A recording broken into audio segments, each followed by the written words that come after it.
Après la révolte, il y a une chose très très très importante. David n'a rien laissé de l'ennemi dans son cœur. Ok? Ce que je dis, ces deux principes-là sont des principes qui précèdent les victoires, quel que soit le type d'avatar, le type de manière qu'il envoie.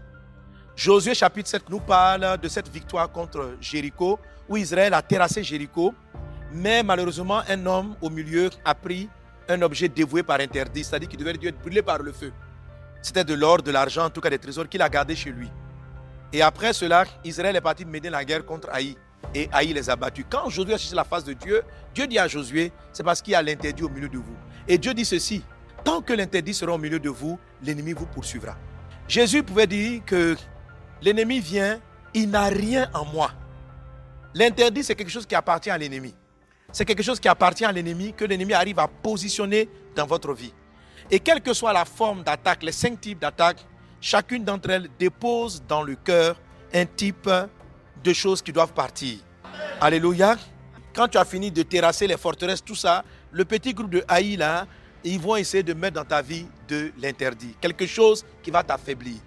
Donc ta révolte doit consister aussi à chercher la face de Dieu jusqu'à trouver ce qu'on appelle l'interdit et l'ôter du milieu de toi, l'ôter de ta vie. Quand l'interdit est là, l'ennemi te poursuit. On dit l'ennemi viendra contre toi par un chemin, il s'enfuira par 7 chemins. Mais Dieu dit en Josué 7, si l'interdit au milieu de toi, c'est toi qui vas fuir. C'est toi qui vas reculer. Tu vas reculer devant les assauts de l'ennemi jusqu'à ce que tu aies ôté l'interdit. Alors, l'ennemi appelé Goliath. Goliath, c'est quoi? Ça va être une grosse maladie, un gros problème de famille, un gros problème au travail, une grosse dette. Goliath, ça peut être une maladie dite incurable. Quand tu as une maladie comme cancer, c'est un Goliath. C'est quelque chose qui crée de la peur. Si tu es paralysé par un cancer, par une maladie, ton cœur commence à battre. Donc cette attaque-là s'appuie sur la peur.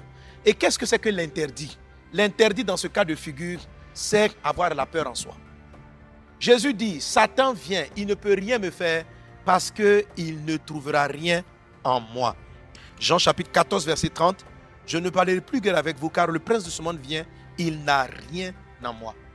Donc l'esprit de Goliath, ces esprits-là, ils sèment la peur. Alors quand tu découvres dans ta vie qu'il y a un sujet pour lequel ton cœur bat, quand tu commences à penser, si cette année je ne me marie pas, ton cœur se coupe. Tu es goliathisé. Ton ennemi qui t'empêche de prendre ton territoire, il s'appelle Goliath. Quand tu penses à cette maladie qui est dans ton corps, goliathisé. Lorsque Dieu te dit, va prêcher l'évangile et que tu as peur des gens que tu vas voir, ton cœur bat et tu ne peux pas aller lui parler, tu as honte de témoin de Jésus, tu es goliathisé. La peur est l'interdit des esprits de Goliath dans votre vie. Alors, que faut-il faire? Vous savez, souvent les gens qui ont des Goliaths, la plupart sont timides, mais il y a certains dans leur timidité sont renfermés. Ils ne s'expriment pas, ils n'expriment jamais leur avis. Pierre n'était pas de ce cas. Il y en a d'autres qui cachent leur timidité par beaucoup de paroles. Ils causent beaucoup, ils s'expriment beaucoup, ils donnent beaucoup d'idées, ils fréquentent les frères, ils ont l'air très courageux dans leurs propos, mais en fait, ils sont peureux. Et c'était le cas de l'apôtre Pierre. Donc quand Jésus marche sur les eaux, il dit, si c'est toi, je veux marcher. Ouais, c'est le gars qui ose, il est sanguin, il est chaud. Mais dès qu'il a commencé à marcher, le vent a soufflé, il a eu peur et il s'est enfoncé. Goliath l'a tétanisé, l'a intimidé. Et le don de miracle que Dieu lui avait donné en ce moment-là pour marcher sur les eaux n'a pas pu s'exprimer. Je vous ai rappelé que les Goliaths viennent tuer les dons que Dieu vous a fait. Dieu devait donner le don de guérison, de miracle. Quand vous arrivez au niveau de Jésus, quelle que soit la maladie, Jésus était au niveau écrasement. Jésus n'était pas au niveau de chasser. Jésus n'était pas au niveau de contrôler seulement. Jésus avait un calme. Jésus n'avait pas peur. Jésus n'était pas intimidé par quoi que ce soit. On dit à la mort, Jésus n'a pas peur. Jésus n'est pas intimidé. On dit à tel point, Jésus n'est pas intimidé. Lui, il a fini avec le diable. Amen. Alors, c'est le même apôtre Pierre qui a dit à Jésus, je ne te réunirai pas. Mais devant la servante, à la 3 fois, il a régné Jésus. Donc, ouvertement, il disait, je suis fort, je vais tenir. Mais dans la pratique, on sentait qu'il était peureux. Donc, il était goliathisé. C'est un ennemi qui l'empêchait de posséder son héritage et de conquérir, d'aller témoin de Jésus à tout le monde. Il aimait Jésus, mais ce Goliath l'empêchait d'être un témoin de Christ. Alors Jésus va résoudre le problème très particulièrement en changeant son prénom. On ne va plus t'appeler Simon, on va t'appeler Pierre. Pierre, ça veut dire roc. Pierre, ça veut dire solide. Pierre, ça veut dire celui qui ne vacille pas. Donc Jésus va chaque fois l'appeler, Pierre était en train de prendre de la vigueur. Et puis plus tard, avec l'onction du Saint-Esprit sur lui, il est devenu un homme audacieux, un homme qui avait du courage, un homme qui pouvait témoigner ouvertement du Seigneur et voir plus de 3000 personnes se convertir. Alors, quand très souvent, quel que soit le problème, vous êtes confronté à une forme de Goliath, à un problème qui vous effraie, comment vous pouvez couper la tête, vaincre ce type de démon? Il faut travailler avec la peur. Parce que la peur, comme la timidité ou la honte, sont des genres de défauts ou bien de problèmes qui sont profondément dans le cœur. Ce sont des interdits cachés. Pour que Josué puisse trouver l'interdit, il a fallu qu'il cherche Dieu. Et il a fallu procéder par élimination jusqu'à tomber sur la famille de Akan. Et Dieu lui a dit, voici où se trouve l'interdit. Dieu aurait pu lui dire, voici où se trouve l'interdit. Mais il a procédé par élimination. Donc souvent, vous devez procéder par élimination, aller trouver l'interdit de la peur. Et puis, vous devez confesser à l'intérieur de vous des paroles du courage. Alléluia. N'hésitez pas, par exemple, à vous donner d'autres prénoms. Moi, je voulais être un gagnant, de m'appeler Charles Finet. Charles Finet n'avait pas peur. Charles Finet, c'est quelqu'un qui prêchait la parole et les gens se convertissaient en cascade. Donc pendant un temps, tous mes gars m'appelaient Finet, Finet, Finet, Finet. Et c'était mon modèle. Sinon, naturellement, je suis un gars un peu timide. J'avais honte de quand dira-t-on. Mais j'ai commencé à déclarer ces choses-là en moi.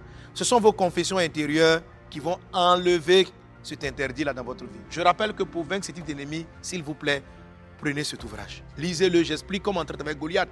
Là, j'ai parlé de la révolte, mais ce n'est pas la seule chose. Il y a les 5 pierres polies, c'est important. Il y a la bataille de confession. Quand Goliath a parlé, David a parlé. Et d'ici que vous ayez totalement enlevé l'interdit en vous, quand l'ennemi vous dit quelque chose, vous devez dire le contraire. Vous devez confesser la parole de Dieu. Vous devez confesser la victoire de Jésus. Et ne pas confesser votre peur. Les gens n'ont pas pu rentrer à Canaan parce qu'ils ont confessé la peur. Ils ont vu des géants là-bas. Ils ont vu des géants. Ils étaient géants. On était à leurs yeux comme des sauterelles. Et ils n'ont pas pu entrer. Et c'est très souvent ce qui se passe. Ils empêchent les personnes de conquérir. La peur les habite. Mais Josué et Caleb ont confessé des paroles de victoire. Que Dieu va nous donner la victoire. Confessez la victoire en vous. Confesse en toi que tu réussiras avec Jésus-Christ. Confesse en toi que les gens vont vers la vie avec leur diplôme, avec leurs relations, avec leurs connaissances, avec leurs amitiés. Toi, tu vas chercher du travail. Au nom de Jésus-Christ de Nazareth. Les gens, ils ont des relations, ils ont des parents. Moi, je n'ai que Dieu, mon Dieu. Et au nom de Jésus-Christ, je vais conquérir cette école. Je rentrerai dans cet établissement. Je ferai ceci, je ferai cela. Conquiert des territoires au nom de Jésus. Et quand tu déclares ces choses, au nom de Jésus, tu auras la victoire. Ça a un effet, ça fortifie ton cœur. Ça n'effraie pas seulement le diable, mais ça fortifie ton cœur.